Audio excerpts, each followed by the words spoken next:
नमस्कार मेरे प्यारे साथियों, आज का अपना टाइटल है यूनिट 6 के अंतर्गत आने वाला। उस टाइटल का नाम है बिंब विधान। बेसिकली इस टाइटल को अगर आप जाओगे तो इसके लिए आपको एक कीवर्ड पकड़ना है इसके कॉन्सेप्ट को समझने के लिए, और इसके कॉन्सेप्ट को समझने के लिए जो एक कीवर्ड यहाँ से चलेगा वो इस पिक्चर को भी देखने से आपको इस बात को महसूस आप कर रहे होंगे यहाँ पर कि एक प्रकार के हमारे पास मेंटल इमेज है। ये मेंटल इमेज जो होती है, जो मानसिक प्रतिबिंब होता है, जो मानसिक छायाकृति होती है, वही हमारे पास यहाँ पर किसी न किसी रूप में जानी और पहचानी जाएगी। वो यहाँ पर क्या कहलाएगी, तो उसने ये कहा कि उसे हम यहाँ पर बिंब के नाम से जानेंगे। क्या ये ऐसी होगी जो हमने हमारे गंध के आधार पर, या क्या ऐसी होगी कि जो हमने हमारे देखने के आधार पर, क्या इस प्रकार की होगी कि जो हमने हमारे सुनने के आधार पर, क्या ऐसी होगी कि क्या हमारी जीभ के द्वारा कोई स्वाद लिया गया होगा, कि ये ऐसी होगी जिसमें हमारी त्वचा से कोई संपर्क हुआ हो, कांटेक्ट हुआ हो, और फिर यहाँ पर किसी कवि की लेखनी से किताबों पर या धरातल पर कोई कॉन्सेप्ट आता हुआ दिखाई दे। तो यहाँ पर हम अगर इसको इस बात को लेकर के अगर चलेंगे तो इसके अंदर आने वाला जो कॉन्सेप्ट होगा वो कॉन्सेप्ट हमारा यहाँ पर किसी भी हालात में आगे पीछे ऊपर नीचे नहीं होगा। और मेरा यहाँ जिस बात को लेकर के फोकस रहेगा वो फोकस ये रहेगा कि ठीक है, फैक्चुअल इन्फॉर्मेशन अगर अपने पास यहाँ पर आती है तो फैक्चुअल इन्फॉर्मेशन आप और हम इसमें यहाँ पर याद कर लेंगे, लेकिन समझदारी का जो खेल होगा एग्जाम्पल में। और वो जो एग्जाम्पल वाली जो बात आएगी उसमें हम वहाँ पर प्रॉपर तरीके से आइडेंटिफिकेशन करना सीख जाएं। और अगर उसमें प्रॉपर तरीके से आइडेंटिफिकेशन तो उसी प्रकार का कि कौन से ऐसे कीवर्ड्स को पकड़ करके, शब्द को पकड़ करके प्रॉपर तरीके से हम अपनी बात को यहाँ पर डिफाइन कर पाएँ, वो अपने को इसमें देखने की आवश्यकता कहीं ना कहीं महसूस होगी, है ना। और आप लोगों के लिए शानदार वाली एक टेस्ट सीरीज भी शुरू हो चुकी है। उम्मीद करते हैं कि आप लोगों का परफॉर्मेंस बड़ा ही अच्छा और बड़ा शानदार जा रहा होगा। यदि किसी प्रकार की और अगर दिक्कत है तो बाकायदा जो है कमेंट बॉक्स में लिख करके दें कि ये पॉइंट्स जो है वो हमारे लिए कहीं ना कहीं मुश्किल खड़ी कर रहे हैं, इसके लिए हम क्या करें, है ना। चलते हैं यहाँ से आगे की तरफ। टाइटल अपने पास बढ़ता है आगे उसी प्रकार का कि ये व्यक्ति हैं जिसको हमने मान लिया फॉर एग्जाम्पल के लिए कवि हैं। ये कवि के हाथ में कलम है, इस कलम की सहायता से यहाँ पर शानदार वाली कविताओं को लिखना चाहता है। इन कविताओं को लिखने के लिए इसके पास जो मेंटल इमेज बनेगी और वो बाद में मेंटल इमेज यहाँ पर आती हुई दिखाई देगी, वो उसके लिए हमारे पास सोर्स क्या है, उसके लिए हमारे पास यहाँ पर कंटेंट क्या है, इसी बात को लेकर के यहाँ पर इस बिंब विधान टाइटल के अंतर्गत कहीं ना कहीं समझाया गया है। कहीं ना कहीं आपको इसमें आपके कॉन्सेप्ट को मजबूत करने के लिए उन बातों को इसमें यहाँ पर रखा गया है। चलते हैं यहाँ से आगे की तरफ। तो बिंब विधान काव्य शास्त्र का एक महत्वपूर्ण तत्व है जो किसी दृश्य वस्तु, भावना, अनुभूति को इस प्रकार प्रस्तुत करता है कि, आगे ध्यान रखना, इस प्रकार प्रस्तुत करता है कि पाठक या श्रोता के मन में, पाठक कौन, आप, श्रोता कौन, आप के मन में उसका स्पष्ट और सजीव चित्र बन जाए। इस प्रकार से जैसे अपन ने कहा कि मेंटल इमेज बन जाए। जैसे मैंने कहा ना यहाँ पर कि बिंब विधान वास्तव में आपके पास जिस कॉन्सेप्ट को लेकर के चलता है वो एक उसका छोटा सा कीवर्ड क्या है, तो वो है मेंटल इमेज। किसके माइंड में यहाँ पर हमको बनाना है, तो मेंटल इमेज कहीं ना कहीं हमें ये बनाना है कि पाठक या श्रोता कौन है, उस पाठक या श्रोता के मन में क्या लाइव वाली सजीव वाली इमेज बनती हुई दिखाई दे। यदि ये बनाने का अगर आपने काम कर दिया तो उसको हम यहाँ पर जिस नाम से जानते हैं वो कहलाता है बिंब विधान। फिर आगे इसमें यहाँ पर देखें कि बिंब वह शब्द चित्र है। बेसिकली यहाँ पर शब्दों का खेल होगा, आंसर यस। बिंब वह शब्द चित्र है जो कल्पना के द्वारा, इट मीन्स यहाँ पर इमेजिनेशन का बहुत बड़ा रोल है।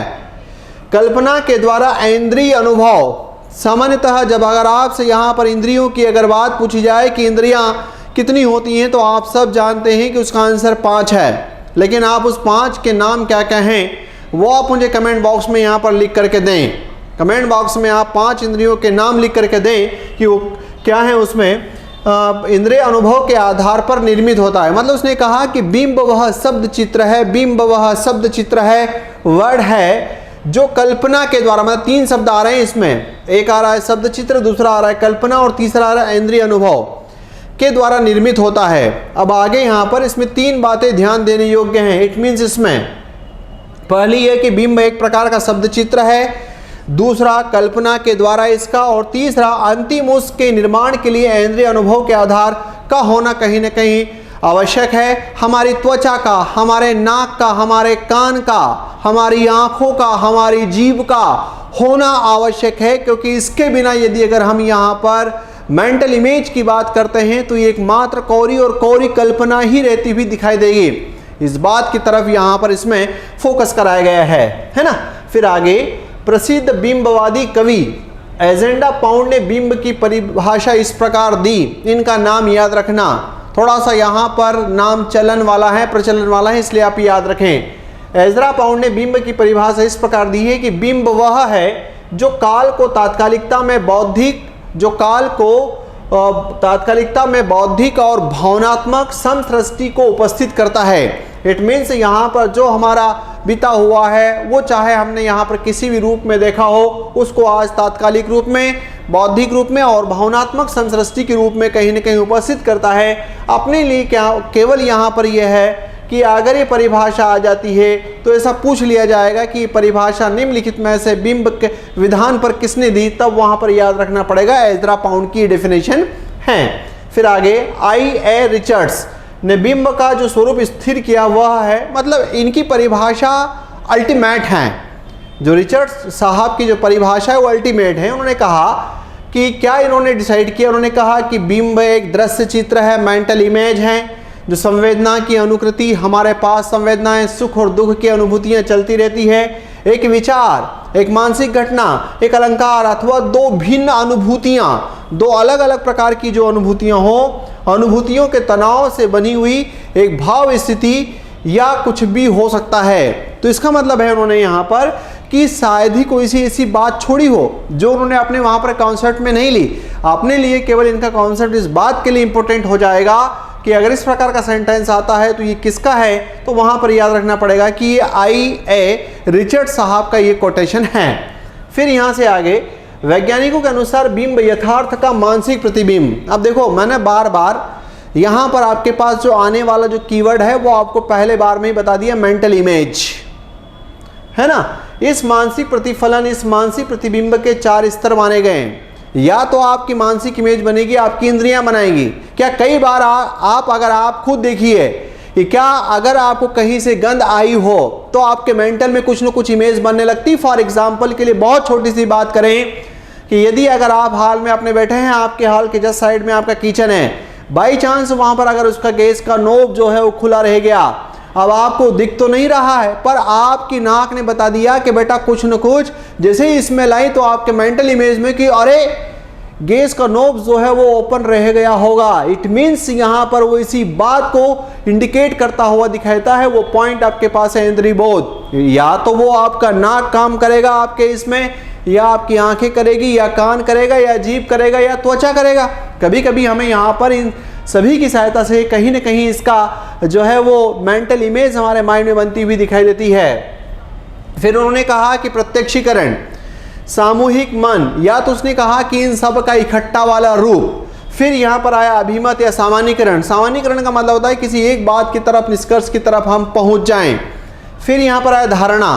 धारणा में उन्होंने एक बात ही बताने का प्रयास किया कि बेसिकली जहाँ हमारी इंद्रिय अनुभव समाप्त हो जाए, कि न हमारा नाक मदद कर रहा है, न कान मदद कर रहा है, न आँख मदद कर रही है, न जीभ घ्राण मदद कर पा रहा है, न त्वचा मदद कर पा रही है। जब इनका अनुभव समाप्त हो रहा है पर फिर भी हमें यहाँ पर बहुत धुआंधार तरीके से कविताओं की रचना करना है, बिंब का सपोर्ट लेते हुए रचना करना है, एवं वस्तु का ज्ञान अमूर्त हो, मतलब हमारे सामने नहीं है, क्योंकि जब मूर्त होता है वो हमारे सामने होती है, जो अमूर्त होता है हमारे सामने नहीं होता। वस्तु का ज्ञान अमूर्त होती है, वहाँ धारणा होती है। तो मनोवैज्ञानिकों के अनुसार किसी भी बिंब का जो यथार्थ मानसिक इमेज बनता है उसके पीछे वहाँ पर, अब इसमें भी अगर बाई चांस अपने को एग्जामिनेशन में हाल में आ जाए तो सबसे ज़्यादा पावरफुल मानना इंद्रिय बोध को, सबसे ज़्यादा जो है पावरफुल मानना आप यहाँ पर इंद्रिय बोध को, क्योंकि सबसे बड़ा यहाँ पर रोल इसी का है।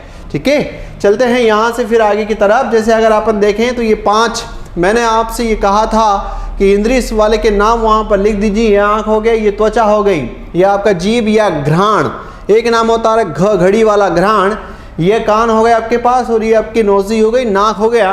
इनके आधार पर तो सबसे ज़्यादा पावरफुल इसमें यही वाला पॉइंट कहीं ना कहीं काम करता हुआ दिखाई देता है। अगला पॉइंट इसमें यहाँ पर आगे चलें, कुछ स्थायी बिंब भी होते हैं जो प्रत्येक युग की कविता में, जो प्रत्येक युग की कविता में अचेतन रूप से सहज ही अपने स्थान बना लेते हैं।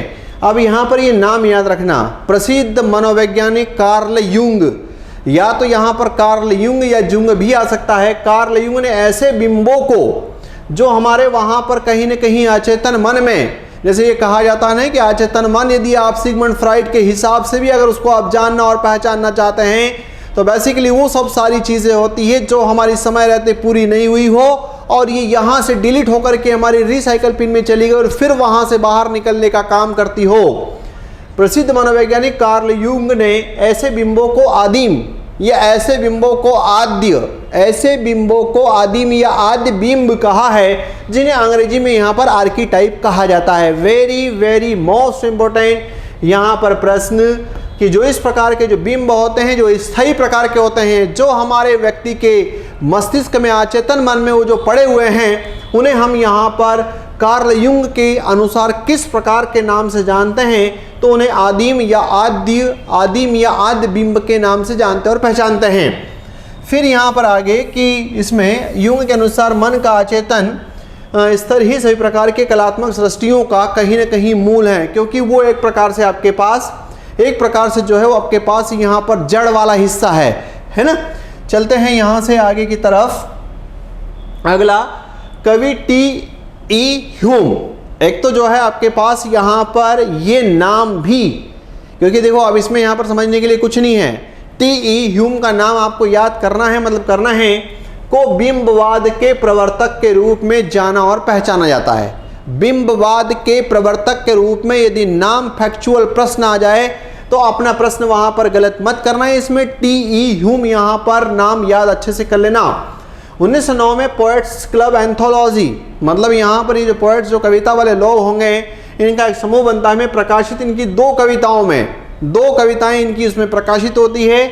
इन्हें प्रथम बिंबवादी कवि के रूप में स्थापित कर दिया। किसे? तो आंसर आता है टी.ई. ह्यूम को। फिर आगे, और यहीं से बिंबों की महत्ता को स्वीकारते हुए बिंबवाद आंदोलन की नींव पड़ती हुई दिखाई देती है। फिर यहाँ से आगे चलते हैं। सामान्यतः आधुनिक समीक्षा में काव्यात्मक बिंब के संबंध में जो व्याख्याएं दी जाती है, अब ये 6 लाइनें ऐसी हैं कि यदि ऊपर नीचे आगे पीछे आपका पॉइंट अगर थोड़ा सा गड़बड़ाता है तो वो आपके पॉइंट को कभी गड़बड़ाने नहीं देगा। ये वो कॉन्सेप्ट हैं। इसलिए ऐसी चीज़ें, मान लो ये प्रश्न तो नहीं है लेकिन फिर भी प्रश्न है, जिससे आपका एक आइडिया बनेगा कि वास्तव में मेंटल इमेज क्या हो सकती है। इस मेंटल इमेज को इन बिंदुओं से देखें। बिंब एक प्रकार का शब्द चित्र है, आगे आया था, आंसर है यस। बिंब वस्तुओं के आंतरिक सादृश्य का प्रत्यक्षीकरण है, तो आंसर आता है यस। बिंब इंद्रिय माध्यम, देखो आगे के जो शब्द थे छोटे छोटे वो आपके पास यहाँ पर फुल लेंथ सेंटेंस में आ रहे हैं। बिंब इंद्रिय माध्यम के द्वारा आध्यात्मिक अथवा तार्किक सत्यों तक पहुंचने का एक मार्ग है। बिंब एक अमूर्त विचार अथवा भावना की पुनर्रचना है, अमूर्त विचार है ना। फिर आगे, बिंब 2 विरोधी संवेदनाओं और अनुभूतियों का आंतरिक तनाव या टेंशन है।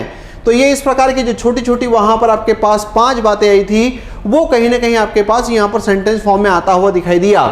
उनसे भी फिर बाहर निकलते हैं तो यहाँ पर पॉइंट आता है बिंब विधान की विशेषताएं। बेसिकली ये भी वही है, कीवर्ड तो आपको मैंने थमा दिया है, उस कीवर्ड के सहारे आप चलने का प्रयास इसमें करेंगे।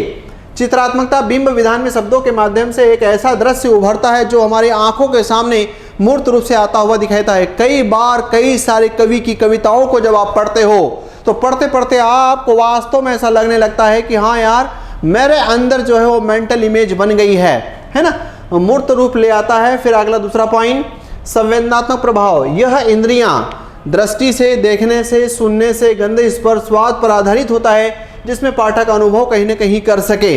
फिर आगे, कल्पनात्मक शक्ति। बिंब विधान पाठक की कल्पना को सक्रिय करता है और उसे गहराई से अनुभूति कराता है। फिर अगला पॉइंट, भावनात्मकता। यह केवल दृश्य प्रस्तुत करने तक सीमित नहीं है, बल्कि गहरी भावनाओं को भी कहीं ना कहीं व्यक्त करता है। अलंकारिकता, इसमें यहाँ पर कहीं ना कहीं रूपक, उपमा, उत्प्रेक्षा आदि अलंकारों का भी प्रयोग किया जाता है। तो चारों पांचों पॉइंट चित्र होने चाहिए माइंड में कहीं ना कहीं उभर कर क्या जाते हैं, संवेदनात्मक प्रभाव, कल्पना शक्ति और जो है यहाँ पर अलंकारिता की बात इसमें की गई है। फिर आगे ये एक फैक्ट याद रखना है, डॉक्टर नगेंद्र के अनुसार बिंब का वर्गीकरण में कौन सा पॉइंट नहीं है? ऐन्द्रिकता है, हाँ। कल्पना है, हाँ। प्रेरक अनुभूति है, हाँ। फिर उसके बाद में काव्यार्थ दृष्टि है, हाँ। और उसके बाद में आपके पास काव्य दृष्टि परक बिंब दृष्टि के आधार पर है, तो आंसर है यस। तो ये इसमें यहाँ पर 4 या 5 नाम आते हैं। डॉक्टर नगेंद्र के साथ ये स्पेशल अटैच करके रखें क्योंकि यहाँ पर फैक्चुअलनेस है। अब ऐन्द्रिकता के आधार पर क्या होता है, विद एग्जाम्पल, सर्जक कल्पना, इसमें से हम यहाँ पर जो जो काम की बातें होती हैं वो मैं आपको अच्छे से यहाँ पर आगे एक्सप्लेन कर देता हूँ। लेकिन यहाँ पर हम याद रखें कि यहाँ इंद्रियाँ हो सकती है, कल्पना हो सकती है, इसके साथ साथ में आपके पास प्रेरक अनुभूति हो सकती है, काव्यार्थ दृष्टि हो सकती है और काव्य दृष्टि परक बिंब हो सकते हैं। ये नाम देने वाला विद्वान कौन है? तो डॉक्टर नगेंद्र। डॉक्टर नगेंद्र ने यहाँ पर ऐन्द्रिकता के आधार पर जो नाम दिए उसमें एक दिया दृश्य, मतलब ऐन्द्रिय मतलब इंद्री, दृश्य मतलब आपकी आंखें। दूसरा दिया यहाँ पर श्रव्य, श्रव्य मतलब आपके कान, कर्ण इंद्रियां। फिर यहाँ पर दिया स्पर्श, स्पर्श का मतलब आपके पास यहाँ पर त्वचा।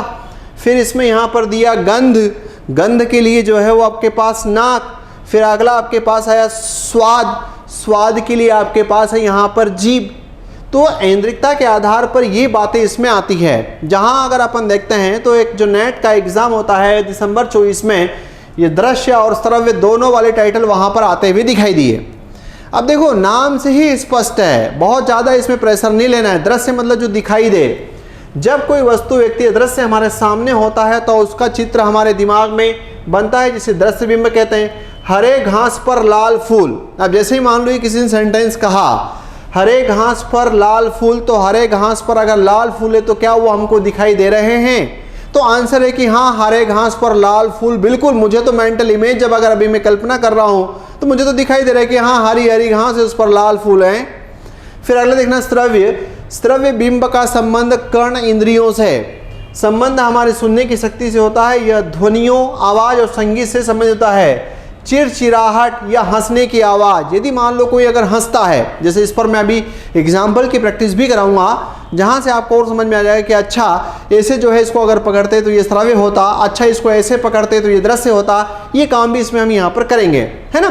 तो चिड़चिड़ाहट मतलब चरचर की आवाज़ आ रही है, ये हंसने की आवाज़ तो कहीं ना कहीं हमारे कानों को सुनाई दे रहा है, आंसर है यस। स्पर्श वाला छूने या अनुभव करने का एहसास दिलाने वाला, कि जब कोई छूता है तो उससे भी हमारे पास यहाँ पर किसी न किसी प्रकार का मेंटल इमेज हमारे बनता है।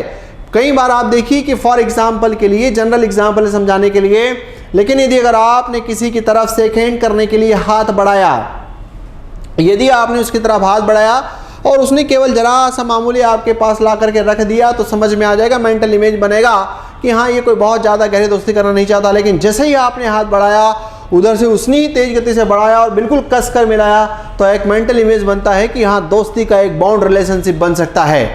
फिर पॉइंट आता है गंध वाला, गंध से जुड़े बिंब, जिसमें मैंने बताई दिया कि इसमें आपका नाक काम करेगा। स्वाद वाले में कहीं ना कहीं जीभ जो होती है वो आपकी इसमें यहाँ पर मदद करेगी। तो ये इसमें यहाँ पर ऐन्द्रिकता के आधार पर नाम जाते हैं। फिर आगे चलें, इसमें सर्जक कल्पना के आधार पर, सर्जक कल्पना इट मीन्स यहाँ पर पूरी तरीके से कल्पना ही है। स्मृत बिंब और कल्पित बिंब, स्मृत मतलब हमारी स्मृति में, स्मृत मतलब हमारी स्मृति में तो कोई चीज़ ऐसी होती है, तो इसने कहा कि स्मृति में उन चीज़ों का प्रतिबिंब बहुत तेज गति से यहाँ पर कहीं ना कहीं बनता हुआ दिखाता है, जो हमारे सामने यहाँ पर लॉजिकल फॉर्म में हो। जो लॉजिकल चीज़ें होती है वो बनती है, नहीं तो नहीं बनती। और कल्पित वाले में पूरी तरीके से आपके सामने यहाँ पर कुछ नहीं है, बस अगर कोई आता है तो फिर कल्पनाओं की दुनिया में जीना। फिर यहाँ से आगे चलते हैं तो प्रेरक अनुभूति के आधार पर, प्रेरक अनुभूति के आधार पर आपके पास ये नाम आते हैं, जिसमें से ये वाले जो है अभी किसी कॉम्पिटिशन एग्जाम में आए हैं, सरल बिंब और मिश्र बिंब। तो ये सरल बिंब क्या होता है, मिश्र बिंब क्या होता है, जटिल बिंब क्या होता है और पूर्ण या समाकलित बिंब का मीनिंग क्या होता है, एक एक लाइन में इनको देखते हैं। सबसे पहला पॉइंट आया अपने पास सरल बिंब। सरल बिंब एक इंद्रिय से जुड़ा है। देखो इनको ऐसे याद करना है कि जैसे मान लो हमारे पास एक से अधिक इंद्रियां हैं, हाँ कितनी है, तो अपन ने कहा 5 हैं। अब इसमें यहाँ पर उसकी परिभाषा क्या ले रहा है वो, तो परिभाषा इसमें ये ले रहा है कि एक इंद्रिय से जुड़ा हुआ है, मतलब बहुत ज़्यादा यहाँ पर कॉम्प्लेक्स वाला मैटर नहीं है। जैसे कि दृश्य वाली से जुड़ा है तो केवल दृश्य है, जैसे कि श्रव्य से जुड़ा है तो केवल श्रव्य से, जैसे यदि गंध से जुड़ा है तो केवल गंध से है। अब उदाहरण देखना, जैसे यहाँ पर आया कि सर्द हवा में ठंडी हवा बह रही थी। ठंडी हवा स्पर्श से संबंधित है, मतलब सरल बिंब ठंडी हवा, जैसे मान लो ठंड का समय होता है, ठंडी हवा आपको जो है लगी तो आपकी त्वचा को लगी, तो त्वचा जो है वो आपकी इंद्रिय का पार्ट है, आंसर है यस। तो इसमें यहाँ पर एक जब इंद्रिय का उपयोग होता हुआ दिखाई देता है तो उस प्रकार के बिंब के एक प्रकार का उससे जो अनुभूति होती है उसको हम यहाँ पर सरल बिंब के अंतर्गत रखते हैं। फिर नाम आया इसमें कि सूरज की किरणें खिड़की से अंदर आ रही थी। दृश्य बिंब सरल बिंब, इसका मतलब है यहाँ पर कि सूरज की किरणें, जैसे अगर हम बाहर अगर हमारे घर के पास बैठे हैं, खिड़की से अंदर आ रही थी। अभी अगर आप इमेज करोगे तो हाँ बोले यार मेरे घर की खिड़की के अंदर सूरज की किरणें आ रही हैं, तो वो आपको एक दिखाई देने वाली इमेज आपके माइंड में अगर बनता हुआ दिखाई दे रहा है मेंटल में, तो उस प्रकार के टाइटल को हम यहाँ पर सरल के अंतर्गत रखते हैं, है ना। फिर यहाँ से चलते हैं आगे की तरफ। नंबर 2 इसका था, वो था कौन सा वाला, मिश्र। अब मिश्र में क्या होगा, परिभाषा सिंपल सी है कि सरल में यदि एक इंद्रिय का उपयोग किया तो मिश्र में कोई ऐसा उदाहरण आएगा जहां पर हमारी एक या एक से अधिक इंद्रियों का उपयोग होता हुआ दिखाई देगा।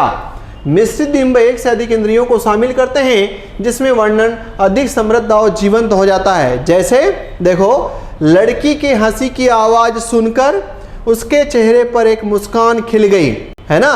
तो अब यहाँ पर यह है कि लड़की की हंसी की आवाज सुनकर, अब बेसिकली जो आवाज सुनना है उसमें आपने कान का उपयोग किया, उसके चेहरे पर एक मुस्कान खिल गई, उसका चेहरे को मुस्कान को आपने देखा, तो वो बेसिकली आपके पास दृश्य हो गया। तो जब एक से अधिक इंद्रियों का उपयोग अगर आप यहाँ पर कर रहे हैं तो वो जिसमें यहाँ पर टाइटल कहला है मिश्र बिंब। फिर यहाँ पर है मीठा और ठंडा आइसक्रीम खाकर मुझे बहुत आनंद आया। अब यहाँ पर खाया है ना, जो यहाँ पर खाया तो खाने का संबंध है आपके पास स्वाद से, बहुत आनंद आया, तो बेसिकली आनंद को कहीं ना कहीं वो स्पर्श में ले जाकर के खड़ा कर रहा है। तो इसलिए इसमें यहाँ पर था कि इंद्रियां एक से अधिक उपयोग होती हुई दिखाई दी। इस प्रकार के टाइटल आपके पास मिश्र में जाते हैं। फिर यहाँ से चलते हैं जटिल में। जटिल या कठिन विचारों या भावों को दर्शाने के लिए प्रयोग किए गए बिंब।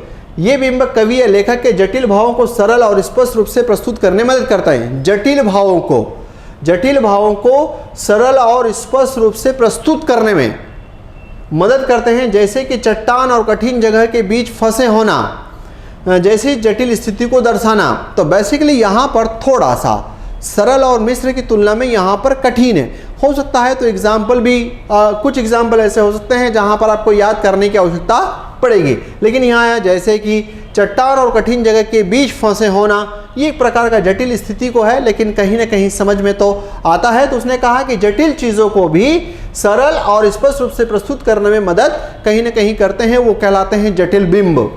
फिर यहाँ पर देखें इसमें पूर्ण या समाकलित बिंब। तो इसका मैं एक एग्जाम्पल बहुत प्यारा प्रैक्टिस में लूँगा। इसका मतलब है यहाँ पर कि बहुत सारी बातें जब एक साथ समग्र रूप से आ जाए, बहुत सारी बातें जब एक साथ समग्र रूप से आ जाती है तो उसे उसने कहा समाकलित, मतलब सब कुछ इकट्ठा हो गया। पूर्ण इसका मतलब है कि सब कुछ इकट्ठा हो गया।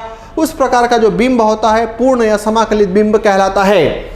फिर यहाँ से चलें काव्यार्थ दृष्टि के आधार पर एकल बिंब। अब कुछ कॉन्सेप्ट ऐसे होंगे, चूंकि विद्वानों ने इनको अलग अलग तो कर दिए, लेकिन पढ़ने पर लगेगा कि अच्छा ये तो सरल जैसा लग रहा है, तो हाँ हो सकता है ऐसी फीलिंग आपके अंदर आ सकती है। एकल क्या है, तो उसने कहा कि यह बिंब किसी एक इंद्रिय अनुभव। तो सरल में भी हमने वहाँ पर वही बात करी थी, आंसर यस। चूंकि नामकरण इसमें यहाँ पर होते हैं इसलिए कुछ कंटेंट ऐसे होते हैं जो आपको ओवरलैप इसमें कर सकते हैं। जैसे केवल दृश्य श्रव्य गंध, उदाहरण के लिए लाल गुलाब एक दृश्य बिंब है जबकि मधुबनी की खुशबू एक गंध बिंब है। तो एकल वाले में आपके पास यहाँ पर आया कि एक इंद्रिय का कहीं ना कहीं उपयोग वाला कॉन्सेप्ट अपने पास आ रहा है इसमें। संश्लिष्ट बिंब क्या, तो यह बिंब कई इंद्रिय अनुभवों को एक साथ, है ना, जोड़कर एक जटिल और समृद्ध छवि बनाता है। जैसे उदाहरण के लिए ठंडी हवा में बारिश की बूंदों के साथ पक्षियों के चहचहाने की आवाज़ एक संश्लिष्ट बिंब है। जो उसने यहाँ पर कहा कि पक्षियों की चहचहाना श्रव्य है, ठंडी हवा जो है वो आपके पास कहीं ना कहीं स्पर्श है, और उसके साथ साथ में यहाँ पर बारिश की बूंदें वो कहीं ना कहीं आपको दृश्य के फॉर्म में आ रही। तो जो तीन चीज़ें हैं जब यहाँ पर आपके पास इकट्ठी हुई तो उसको उसने जहाँ पर ले जा करके रखा वो कहलाया इसमें संश्लिष्ट बिंब, है ना। तो ये आगे का जो कॉन्सेप्ट गया उससे मिलता जुलता है। फिर यहाँ पर आया काव्य दृष्टि से इसमें अगर देखें तो दो नाम, एक नाम आता है इसमें वस्तुपरक और दूसरा आता है स्वच्छंद। जहाँ पर वस्तुओं को आधार बना करके, जहाँ पर मूर्त चीज़ों को आधार बना करके कोई काम करें तो वस्तुपूरक। स्वच्छंद का मतलब होता है कि हमारे सामने कुछ नहीं है, बस खुले आसमान में हम घूम करके कहीं ना कहीं मेंटल इमेज बनाने का काम करते हैं, तो वो कहलाता है आपके पास स्वच्छंद बिंब। लेस इंपॉर्टेंट था इसलिए इनकी परिभाषा इसमें यहाँ पर आपको नहीं दी। अब इसमें यहाँ पर बिंब के उदाहरण, जो हमारा फोकस है, जो आपका फोकस है, जहाँ तुम्हारी हमारी गाड़ी अटकेगी, वो टाइटल ये है ना। तो इसमें मैं आपको कुछ 8-9 इसमें एग्जाम्पल बताऊँ जिसकी सहायता से थोड़ा सा आप देखो कि आप उसको क्या समझ पा रहे हो कि नहीं। चिंता करता हूँ मैं जितनी उस अतीत की, उस सुख की, बनती जाती है अनंत में उतनी रेखाएं दुख की। अब ये सुख, ये दुख, ये सुख और ये दुख जब अगर अपन देखते हैं तो टेक्निकली कहाँ जाता है, सुख और दुख को अगर हम टेक्निकली ले जाएं तो कहाँ ले जाते हैं, तो पॉइंट आपके पास हमारे पास आता है, इसमें किए जाता है संवेदनाओं पे। तो क्या इस प्रकार का भी कोई पॉइंट होता है जो हमारी संवेदना वाले पॉइंट्स को हाईलाइट करता है, तो आंसर आता है कि यस, संवेदनात्मक बिंब के अंतर्गत कहलाया। और ये वाली लाइन कहाँ से उठाई गई, कामायनी का जो चिंता सर्ग है वहाँ से इस लाइन को उठाया गया, है ना। फिर आगे देखें इसमें, उड़ गई चिड़िया कापी फिर थिर हो गई पत्ती। उड़ गई चिड़िया कापी फिर थिर हो गई पत्ती, ये किस प्रकार का एग्जाम्पल है। मतलब यहाँ पर जो बिंब हैं, चलो अभी आपको थोड़ी सी दिक्कत जाएगी, लेकिन ये है कि वहाँ 4 ऑप्शन रहेंगी। तो उड़ गई चिड़िया कापी फिर थिर हो गई, तो इसका मतलब है कि क्या हमें दिखा, तो आंसर आता है कि हाँ, उड़ती चिड़िया हमको दिखी। तो इसलिए जिसके अंतर्गत गया वो पॉइंट है दृश्य बिंब। फिर आगे देखना, बिजली सा झपट खींचकर सैया के नीचे घुटनों से दाब दिया, उसको पंजों से गला दबोच दिया, आंखों के कटोरों से दोनों साबित गोले कच्चे आमों की गुठली जैसे उछल गए, खाली गड्ढों से काला लहू उबल पड़ा। तो बेसिकली ये जो सब सारी चीज़ें हैं वो कहीं ना कहीं हम यहाँ पर जो है इसको देख पा रहे हैं, तो आंसर यस। तो ये धर्मवीर भारती की एक जो रचना है जिसका नाम है अंधा युग, इस अंधे युग टाइटल से जो है कहीं ना कहीं इसको लिया गया है ना। तो यहाँ पर अपने को ये देखना है। चलते हैं अगले उदाहरण की तरफ। घाटियों में भर्राती गिरती चट्टानों की गूंज, कांपती मूंद गूंज अनुगूंज। बेसिकली यहाँ पर गूंज गूंज गूंज गूंज गूंज शब्द आ रहा है। तो कभी कभी ऐसा होगा कि पूरी लाइन तो आपके बस की बात इसमें यहाँ पर नहीं है, पर पर्टिकुलर शब्द को पकड़ करके आप जो है उसका अनुमान लगाने में यहाँ पर सक्षम होंगे कि अरे यार ये गूंजने की बात कर रहा है, इट मीन्स यहाँ पर कहीं कानों से रिलेटेड बात तो नहीं हो। तो बोले यस यार, कर्ण इंद्रिय से रिलेटेड बात हो सकती है। अच्छा, कर्ण इंद्रिय के आधार पर जिस प्रकार का बिंब होगा, क्या ऐसा तो नहीं है कि कान को हम यहाँ पर श्रव्य का हिस्सा मानते हैं, तो ये श्रव्य बिंब होगा। आंसर है यस। तो देखते हैं इसका उत्तर क्या है। तो हाँ, श्रव्य बिंब के अंतर्गत आने वाली आपके पास बात है।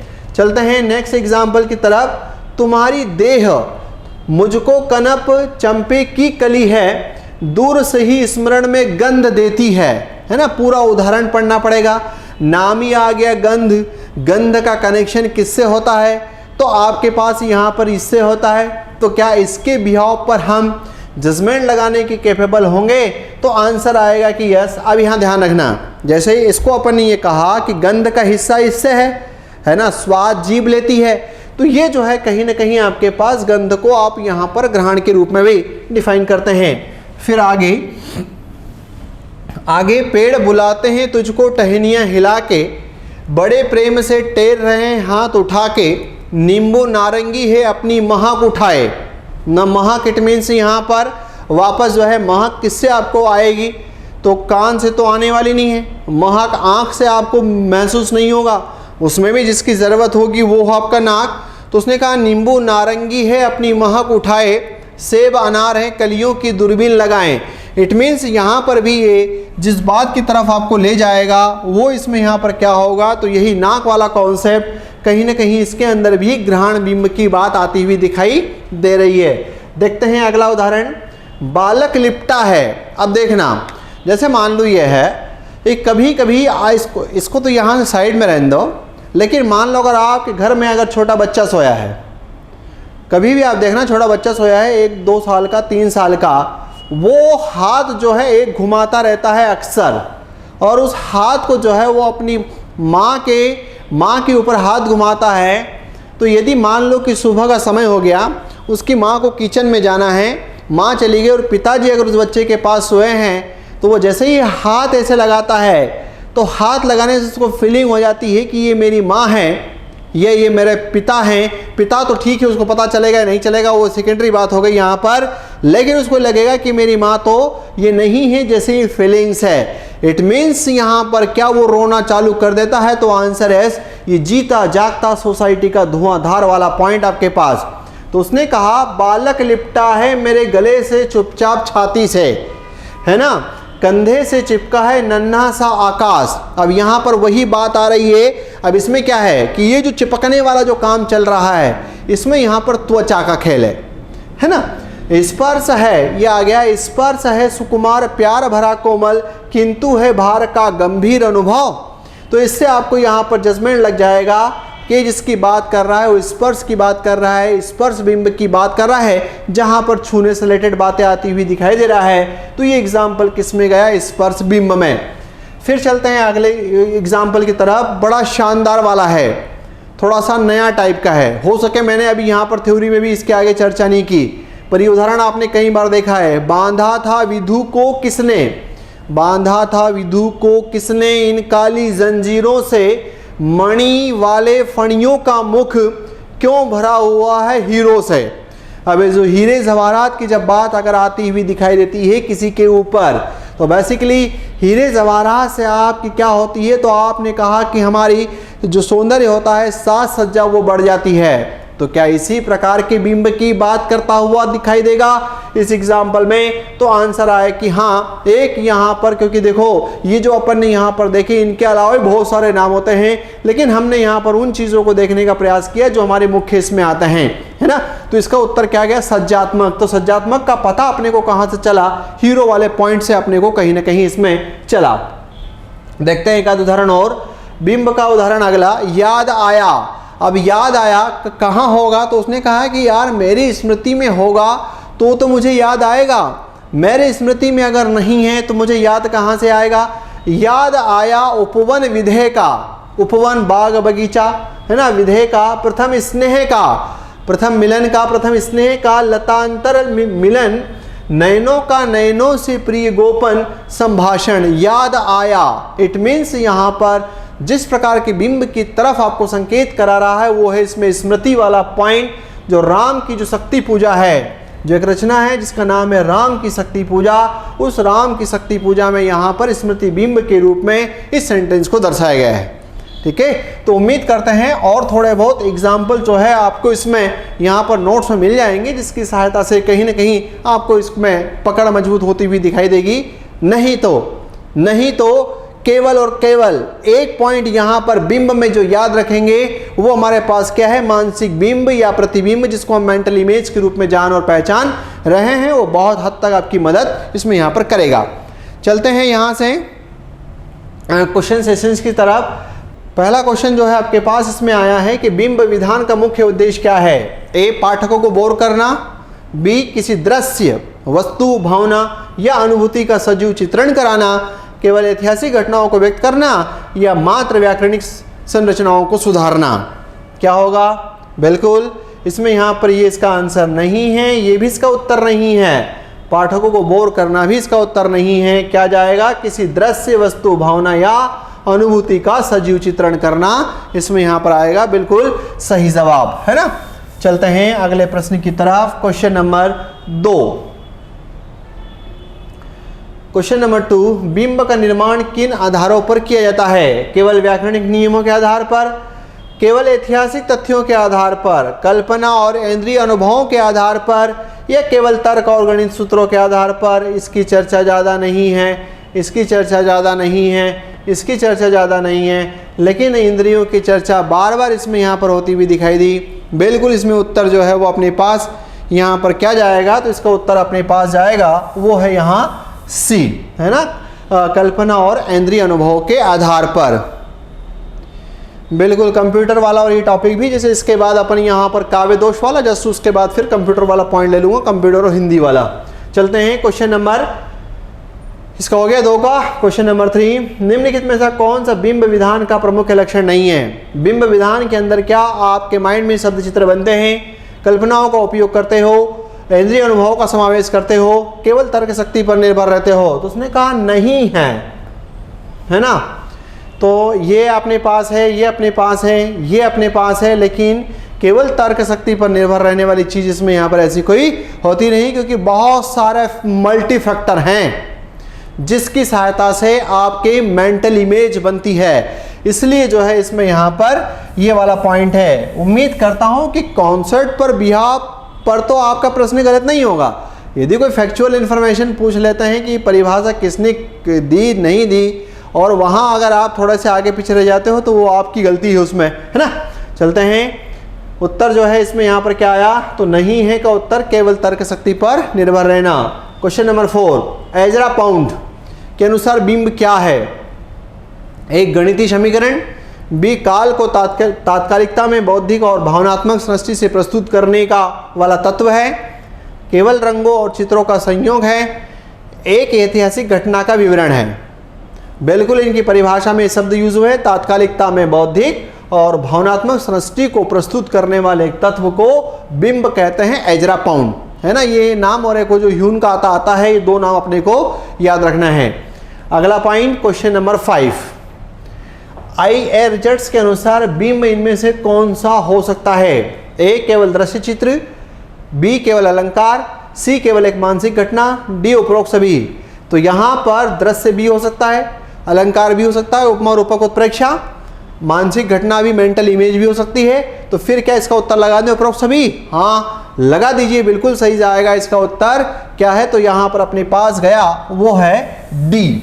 चलते हैं नेक्स्ट क्वेश्चंस की तरफ। प्रसिद्ध मनोवैज्ञानिक कार्ल युंग, या तो कार्ल युंग या कार्ल जुंग, ने स्थायी बिंबों को क्या संज्ञा दी? वेरी वेरी मोस्ट इंपॉर्टेंट प्रश्न आपके पास, है ना। क्या उन्होंने स्थायी बिंबों को व्यक्तिगत बिंब कहा? नहीं। क्या उन्होंने इंद्रिय बिंब कहा? नहीं।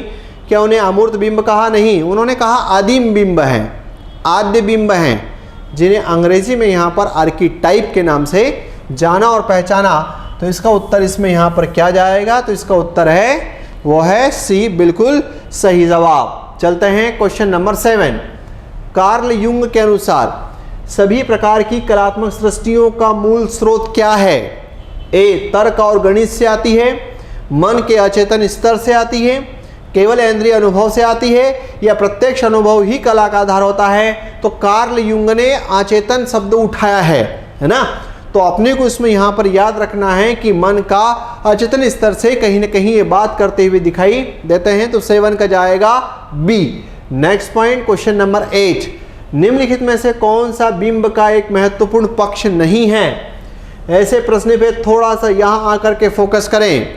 ए इंद्रिय माध्यम से आध्यात्मिक सत्य तक पहुँचना, 2 विरोधी संवादनाओं का आंतरिक तनाव, केवल ऐतिहासिक घटनाओं का वर्णन, अमूर्त विचार भावना की पुनर्रचना। जब इस प्रकार के ऑप्शन आते हैं तो मैंने पहले भी आपको तैयार किया है कि ऐसे ऑप्शन के समय ये जो केवल वाली संकल्पनाएं होती है उनको काटना पड़ता है, और जब अगर आप काटोगे तो उसके उत्तर के नियर पहुंचने की संभावना आपके पास बढ़ जाती है ना। तो इस पॉइंट के हिसाब से इसका उत्तर क्या जाएगा? तो इसका उत्तर अपने पास है यहाँ पर सी। नेक्स्ट पॉइंट, क्वेश्चन नंबर 9, अच्छा प्रश्न, इंपॉर्टेंट प्रश्न। डॉक्टर नगेंद्र के अनुसार बिंब का वर्गीकरण किस आधार पर किया जाता है? ऐन्द्रिकता, सर्जक कल्पना, प्रेरक अनुभूति, काव्यार्थ दृष्टि, काव्य दृष्टिपरक बिंब दृष्टि, केवल इंद्रिकता और सर्जक, भाषा शैली के आधार पर, ऐतिहासिक संदर्भों के आधार पर। तो डॉक्टर नगेंद्र ने जिनकी बात की है बिल्कुल सही जवाब, उसमें यहाँ पर इसका उत्तर क्या जाएगा, तो उसका उत्तर जाएगा ए, है ना। चलते हैं नेक्स्ट पॉइंट, क्वेश्चन नंबर 10। निम्नलिखित में से कौन सा बिंब दृश्य बिंब का उदाहरण है? निम्नलिखित में से कौन सा बिंब दृश्य बिंब का उदाहरण है? फूलों की सुगंध, पक्षियों की चहचहाट, नीले आकाश में उड़ते बादल, शहद की मिठास। अब देखो, यदि आपकी समझदारी अगर विकसित हो गई है तो मेरे लल्ला, ये मैं पूरी उम्मीद यहाँ पर करता हूँ कि प्रश्न को गलत नहीं करोगे। उदाहरणों में तो यहाँ पर सबके शेर सवा शेर के रूप में यहाँ पर आएंगे। जल्दी से इसका उत्तर दो, क्या जाना चाहेंगे? 10th का उत्तर फूलों की सुगंध दृश्य बिंब का उदाहरण है, पक्षियों की चहचहाट, नीले आकाश में उड़ते बादल या शहद की मिठास। बिल्कुल सही जवाब, क्योंकि फूलों की सुगंध की जब बात अगर आ रही है तो सुगंध तो जाएगी यहाँ से, फिर यहाँ पर आए पक्षियों की चहचहाट तो ये तो जाएगी यहाँ से, फिर आए शहद की मिठास तो ये जाएगी इस वाले पॉइंट से।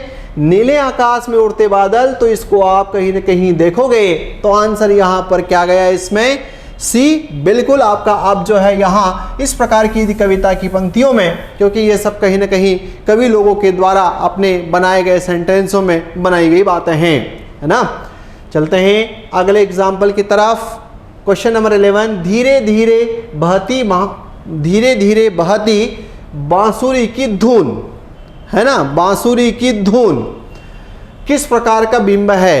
ए दृश्य है, बी श्रव्य है, सी स्वाद है, या डी स्पर्श है? इसका उत्तर जो है भी आपको आना चाहिए, गलत नहीं इसमें यहाँ पर होना चाहिए। बांसुरी की धुन, बांसुरी की धुन, इट मीन्स किससे कनेक्शन होगा? क्या बांसुरी की धुन को देख रहे हो कि बांसुरी की धुन को सुन रहे हो? बिल्कुल, गणेश ने इसमें यहाँ पर आंसर दिया कि सर ये तो सुनने वाला एस्पेक्ट है, तो ये श्रव्य बिंब हमारे मेंटल इमेज किसकी बन रही है? तो सुनने की बन रही है। तो हम तो इसका उत्तर लगाएंगे यहाँ पर बी, और बिल्कुल सही जवाब। 12। रुई जैसा नरम तकिया, रुई जैसा नरम तकिया।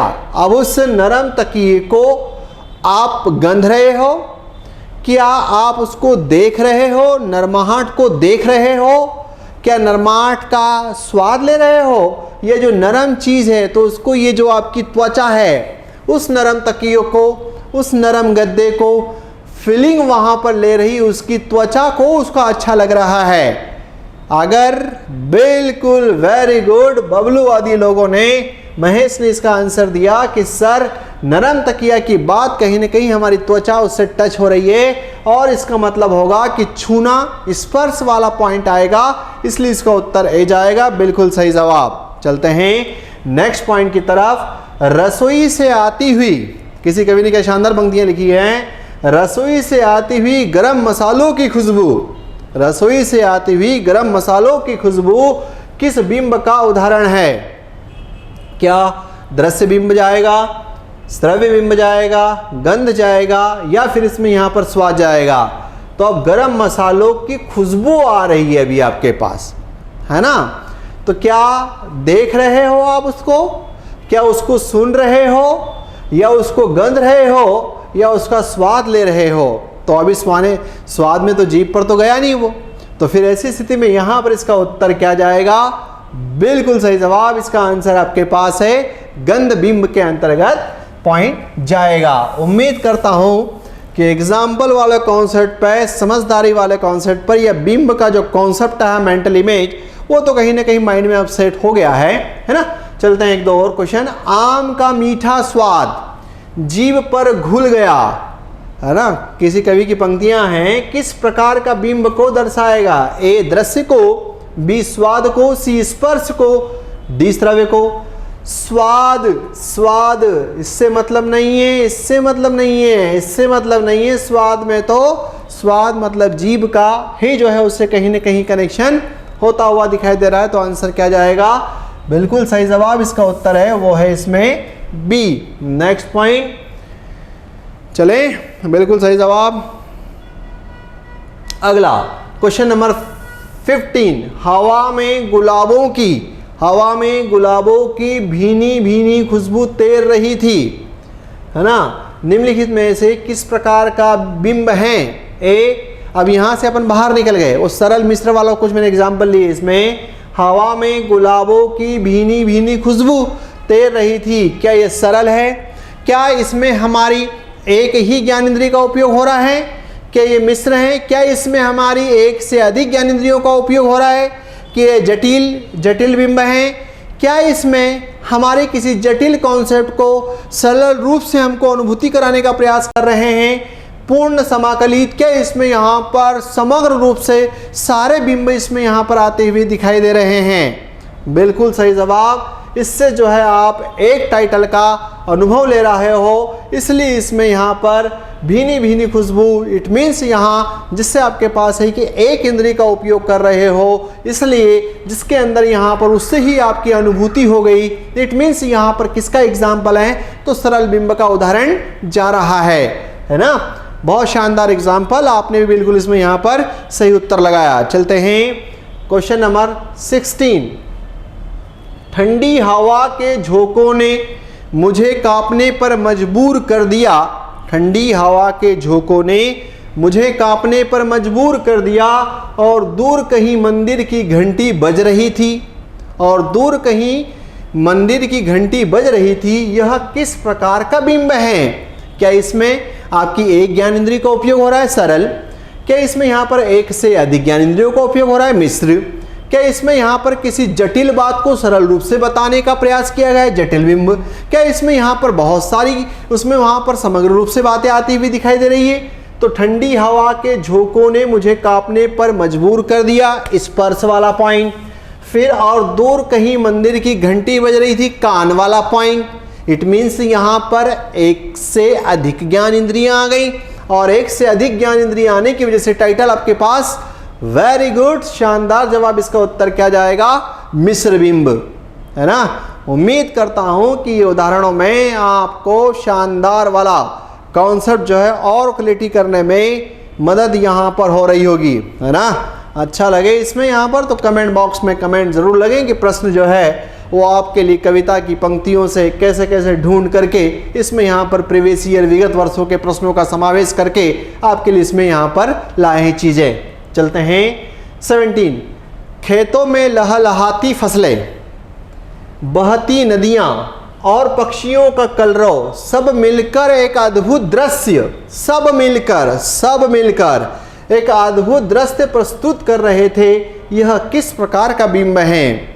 ए, सरल बिंब है, बी, मिश्र बिंब है, डी, जटिल है, या फिर पूर्ण या समाकलित सब कुछ आ गया।